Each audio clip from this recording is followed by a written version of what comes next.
Hello everyone, this is Flatline, and this is going to be the 7th episode of Analyze This.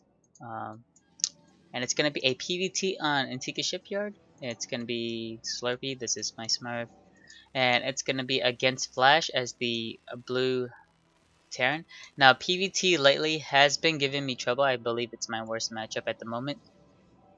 Um, and it's just because of this, the MMM, that 10-minute 120 food push. It's been giving me a lot of problems. I'm just gonna speed this up a little bit because it's about the boring stage. And it's like if I put too much units inside my base, then the front army is gonna get killed. Like it's really hard to deal with that kind of style for me, for instance. So I've been looking on Team Liquid for help. It's just like, yeah, I'll look for help over here for the YouTubes as well.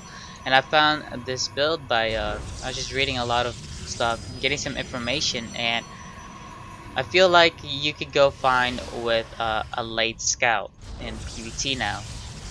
If you look at the earlier videos or VODs on my YouTube, you see that I 9 scout a lot against Terran, and that's just because I want to get inside the base, I want to see what they're doing.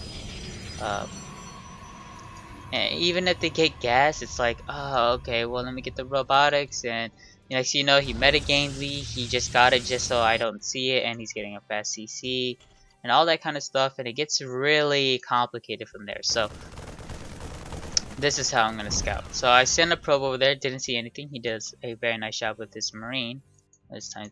So, I'm going to send my Zealot out. And what you want to do is, your first 3 Chrono Boosts is going to be used on your Nexus. Then you want to get your Gateway on 13, 14 Assimilator. And then you're going to get the Cybernetics Core whenever you can, right when Gateways finish. And then you want to Chrono Boost your Cybernetics Core 3 times. I cannot believe I did not kill the SCV. And this is a one gate fast expand for me. Sending this Nexus over here. So now I need to figure out what is he doing. He has his Marines postured in the front. Doesn't mean that is he gonna be going for a 1 rack no gas fast expand. So you can tell, look, I don't see anything in his base. But going over here, I see no command center. So now I need to figure out, is it gonna be Marauders? Is it gonna be that 2 racks push? What am I looking at? So I look over here, I see the bunker, I'm getting out. I see the bunker means he's teching. So when I see that he's teching, it's time for me to throw down the robotics, get my simulator. I need to scout what he's doing. I have my 2 gateways, and it's time for me to get out of there as soon as possible. So it looks like he's going to be doing the hellion drop. Quite interesting. Now he's doing a different variation. Most Terrans, they would swap the reactor with the factory, so that way they'll get 4 Hellions out when the medevac comes out, but I think he's only going to have 3 when the medevac comes out. Yeah, see, he's only going to have 3. And it looks like he's going to transition to Tech Labs. Now what you want to do in this posture, or this is what I really like to do, is have all my units, or the ones that I made prior the work gate, over here towards my main, get them watchtower with the probe, and then have, 3 stalkers inside your main. So I'm warping in a couple of stalkers over here. There's my 3 stalkers, and this is to deal with the Hellion harass, to deal with the cloaked banshees coming over here. So I'm chrono boosting out observers because you do need to scout what's going on. You don't want to get supply blocked as well. You can see I have my units exactly in the mineral line because I have the watchtower, so I'm able to go over here, deal with this kind of harass. Now he's able to kill off a couple of probes, which is fine by me. What I do not want him to do is kill like 10 probes. I think he's only gonna kill like, I'm gonna look over here. Yeah, see, he lost more than what I lost. So it's fine by me when it's like that. So now I need to figure out what is he doing next. Looks like he's going for a double port all in. So this would be one of the hardest ones that I had to deal with lately. Or not lately, but before. But now I figured out how to deal with this. So when you see this, you see I'm getting the robotics. I instantly gonna cancel that right there. Get my Stargate and get a Forge. You need the Forge and the Stargate. The Forge to get you want to get cannons up when you're dealing with this. And you're gonna see that that's what I'm gonna do. I'm still making some probes here and there, but I'm gonna get a pylon here. I'm gonna get some cannons here. The cannon is to add for detection, because now since he got the Raven, your observers are in risk. You know, if he has Cloak Banshees, which he doesn't, if he has Cloak Banshees, then and you lose your observer, you don't really have any kind of detection if you don't have cannons up. So you want to have these cannons kind of coming up here. I feel better if I have 5 cannons. I think I put only 3 though in this game. And then you want to get the Phoenix out. Phoenix is to deal with the Ravens, to deal with the Banshees, because when they have the Raven, 99% sure they're going to use PDD. And your Stalkers are not fast enough to take out the energy for the PDD. The Phoenixes are, the Cannons are. So once you're able to remove the energy of the PDD, your Stalkers are now going to become useful. They're not going to get deflected upon, by the PDD. So he is still making a bunch of Marines. I can't really scout what's going on with my observer in there because he has the Raven. So I'm just going to posture on sides of the bases. Hopefully he's not going to go through that. And now I'm able to see what's going on. I see that he has his army in the middle of the map. I'm going to set up my Phoenixes over here. I got 3 cannons over here. You want to stop probes around in the 40, about 40, close to 40. I have 43, so I made a little bit, 3 more than usual. That's fine. You want to add more gateways, of course, and you want to go heavy zealots. You want to make a lot of zealots with this. When they do this 112, they can't really afford tanks with this. It looks like he's adding on a couple of his SCVs as well to tank in damage. And I got a pretty good number of Phoenixes here. It looks like he's trying to target fire these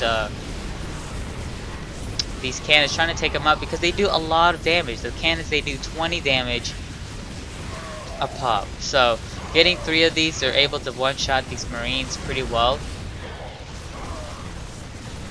And you can see I take out the Raven, and now all of this is basically easy for me. All I gotta do is warp in a couple of Stalkers, warp in some good defense. I'm just picking this up for hilarious moments. This isn't too worried about. But he doesn't have enough to deal with this. Look at this. I killed off his entire army.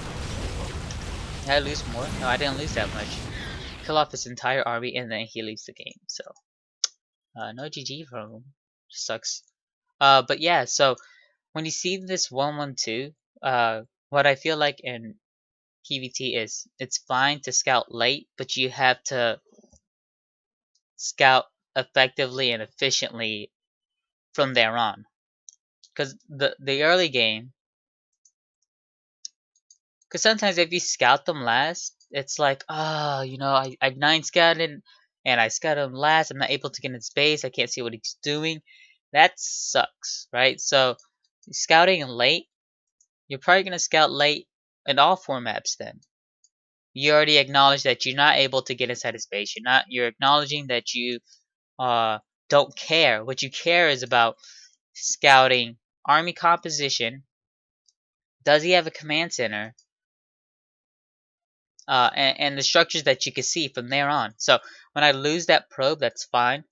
Now I had to go on to stage 2. I didn't see anything. Does that mean I should play blindly? Not necessarily. What you want to do is send your zealot. Losing a 100 mineral unit in that game or against PvT is completely fine. Because of the fact that you need to know, is he getting the command center? You know, he had his units. He had the bunker here, but he had units over here preemptively killing off my pro, so I'm not able to scout. Is he going for that 1 max fast expand? I don't know if he has any gas or whatnot. So when sending that zealot over here, I scouted, okay, he doesn't have units over here in the bunker, at the ramp, doesn't have a command center here. I need to go up here. Does he have a bunker? If he does have a bunker, most likely he's doing MMM, and he probably has a Marauder with his army. That's another thing you want to look for, is does he have a Marauder with his army? If he does, then you can expect MM or MMM type of push. You know, 2 racks, 3 racks, or, you know, the Marine Marauder Medevac 1 base push that Marine King was doing quite a bit in IPL. Yeah. And if you see the bunkers, obviously he probably going to be techie. He's not going to do any Marine SCV all in with that, because, you know, the bunkers actually really would actually cut into its production with that. So when you see the bunker, you want to get the robotics as soon as possible. You want to add that second assimilator You want to grab the watchtower with like a probe or whatnot, and just have your units positioned over here at the mineral lines. Now, if he kills off of the watchtower, that's fine. You should have the observer out on the way as by that time. So, you should be fine from there. So, anyways, thanks guys for watching. Please subscribe to my channel, youtube.com/flatlinesc2. Definitely can check out all the VODs over there as well. You can check out my other episodes for this series, and please leave comments or suggestions, and feel free to message me either on um, YouTube, Skype, on the BattleNet servers, all that kind of jazz. If you have any questions regarding Protoss, matches, theory crafting, etc., usually I try to interact as much as possible and as soon as possible in that case. Anyways, thanks guys for watching. Oh, and shout out to my team, Area 51 Gaming. Definitely please visit area51gaming.com. You know, maybe make a thread in their forums being like, in the StarCraft, you know, Flatline sent me here and I just want to say thanks for picking him up. He's definitely a great player or something like that, you know. Probably self-arrogant saying that. Nah. Anyways, thanks guys for watching and I'll see you later.